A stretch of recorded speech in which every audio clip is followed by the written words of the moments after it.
Hello बच्चों, let's read the question. A thin uniform rod of mass capital M and length capital L is hinged at its upper end and released from rest in horizontal position. Then find the tension at a point located at a distance L by 3 from the hinge point when the rod becomes vertical. Now to answer this question, first we will discuss here the key concept, and here the key concept will be given as conservation of energy. एक तो हम इसका use करेंगे. इसका मतलब ये होता है कि अगर हम जितना चेंज पोटेंशियल एनर्जी में करते हैं वो हमारे पास चेंज इन काइनेटिक एनर्जी में उसके इक्वल निकल के आता है. यानी हमारे पास जो टोटल मैकेनिकल एनर्जी होती है वो कंजर्व रहती है या कांस्टेंट रहती है. जितना पोटेंशियल एनर्जी में यहाँ पे चेंज आएगा उतना ही काइनेटिक एनर्जी में हमें चेंज देखने को मिलेगा.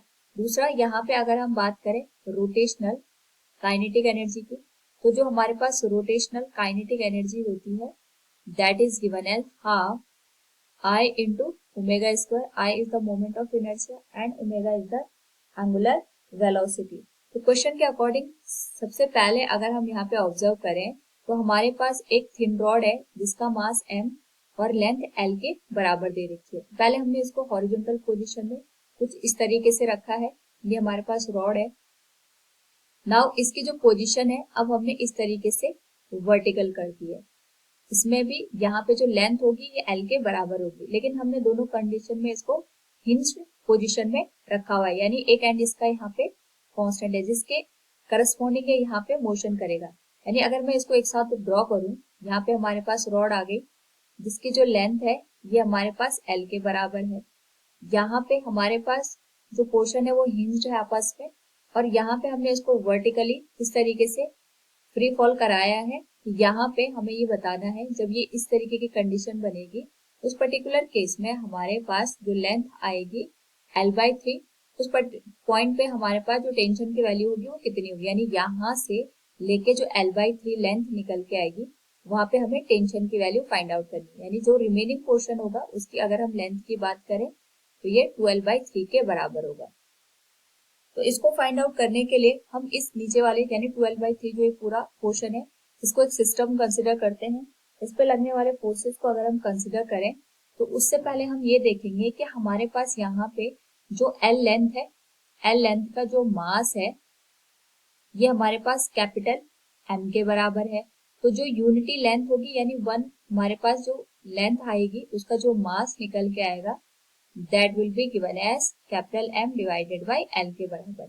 और क्योंकि हमने यहाँ पे 2L/3 इस पर्टिकुलर केस को यहाँ पे डाउनवर्ड डायरेक्शन में वर्टिकली फ्री फॉल कराया है, तो इस केस में हमारे पास जो 2L/3 लेंथ होगी इसका जो मास होगा we can say that will be given as 2L/3 into M/L. L से L कैंसिल हो जाएगा, तो जो ये नीचे वाला पोर्शन है उसका जो मास आएगा दैट विल बी 2M/3. यानी अगर मैं इसको अलग से ड्रॉ करूं इस वाले पोर्शन को, इस पे लगने वाले फोर्सेस होंगे. एक तो इसका जो वेट आएगा वो डाउनवर्ड डायरेक्शन में काम करेगा दैट इज 2M/3 इंटू जी के बराबर इसका वेट एक्ट करेगा. दूसरा इस पे यहाँ पे टेंशन फोर्स अपवर्ड डायरेक्शन में एक्ट करेगी. नेक्स्ट हमें यहाँ पे ये देखना है जब हमने इसको हॉरिजॉन्टल से वर्टिकल पोजिशन में मूव किया तो इसने एक तरीके से यहाँ पे इस पॉइंट के अराउंड रोटेशन परफॉर्म किया.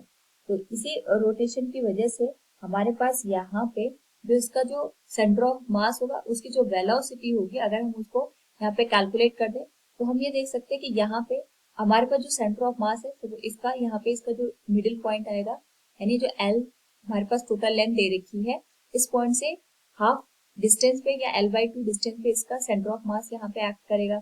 और ये एक तरीके से यहाँ पे हमने जब इसको फ्री फॉल कराया तो ये रोटेशन परफॉर्म कर रहा है. तो जो इस सेंटर ऑफ मास है हम अगर इसको देखें तो ये हमारे पास यहाँ पे इस तरीके से सर्कुलर मोशन करते हुए हमें ऑब्जर्व होगा. और क्योंकि यहाँ पे हमारे पास जो सेंटर ऑफ मास है वो सर्कुलर मोशन कर रहा है जिसके करस्पॉन्डिंग हम यहाँ पे टेंशन के वैल्यू फाइंड आउट कर सकते हैं. तो यहाँ पे अगर हम देखें तो हमने जो सिस्टम कंसिडर किया था दैट वाज ये वाला जो सिस्टम है हमारे पास इस पे टेंशन फोर्स की अपवर्ड डायरेक्शन में लग रहा है 2M/3 इंटू जी, इसका वेट डाउनवर्ड डायरेक्शन में एक्ट कर रहा है.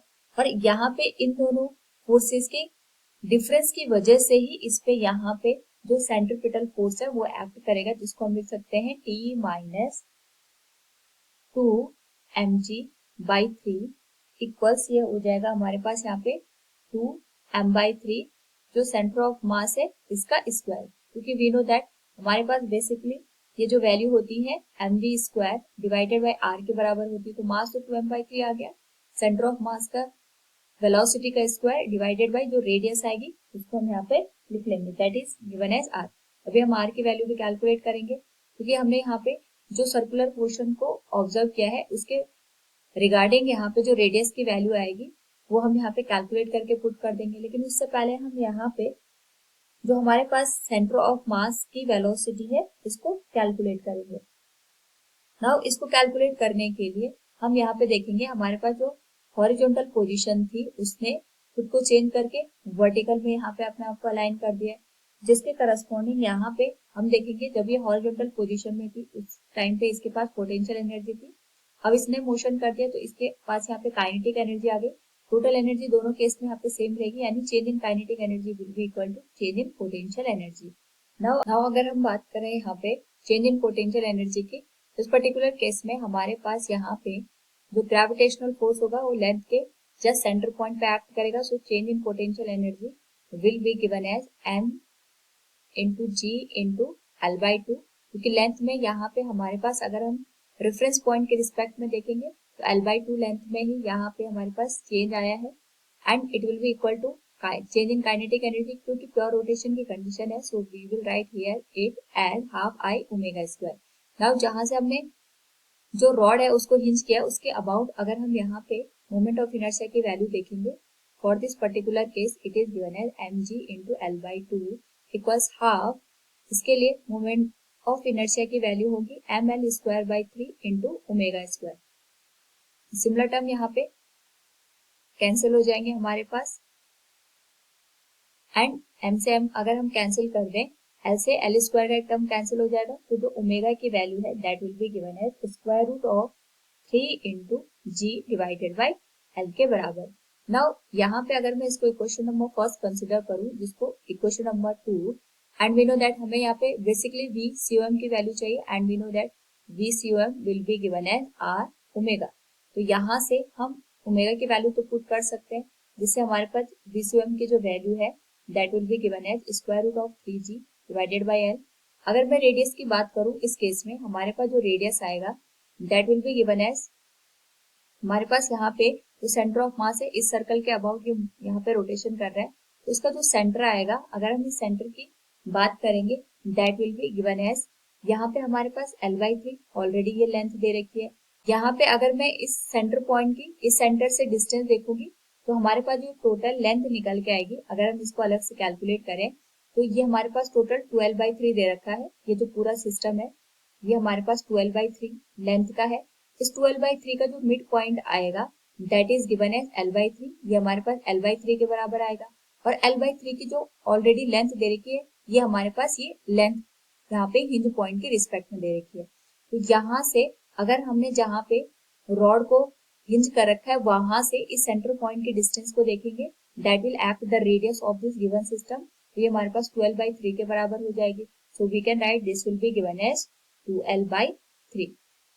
नाउ ये वैल्यू अगर हम इक्वेशन नंबर फर्स्ट में पुट कर दें हमारे पास वैल्यू बनेगी e minus 2 into mg/3 equals 2 into m/3, v COM square की वैल्यू हम यहाँ पे लिख सकते हैं, दिस विल बिकम, इसको हम r ओमेगा से अगर रिप्लेस कर देंगे तो ये बन जाएगा हमारे पास यहाँ पे omega square into r square divided by r के बराबर, एंड यहाँ से हम r से एक r स्क्वायर का टर्म कैंसिल कर देंगे, this will become e minus 2mg divided by 3 equal 2m/3, और वैल्यू बन जाएगी हमारे पास ओमेगा स्क्वायर इंटू r के बराबर, तो r की जो वैल्यू है दैट विल बिकम 12/3। ओमेगा को अगर हम यहाँ पे रिप्लेस करके लिख दें that will become 2m/3 into omega की जो वैल्यू निकल के आएगी ये हमने लिखी थी स्क्वायर रूट ऑफ 3gl/l, इसको हम यहाँ पे लिख सकते हैं 3g by capital L into 12/3 के बराबर। तो सिमिलर टर्म कैंसिल हो जाएंगे, L से L कैंसिल हो जाएगा, 3 से हमारे पास ये वाला टर्म कैंसिल हो जाएगा, and this will become t minus 2mg/3। यहाँ से हमारे पास जो t की वैल्यू निकल के आएगी, we can write this will be given as 2 to the 4 mg divided by 3 plus twice of mg divided by 3. Total value 6 mg by 3 के बराबर आ जाएगी, तो we can write it will become 6 mg divided by 3. तो जो tension की value होगी it will be given as twice of mg. This will be the tension in the given system. So from the given question we can say here, find the tension at a point located at a distance of L by 3 from the hinge point. It will be given as twice of mg. Hope all you understood it. Thank you and best of luck.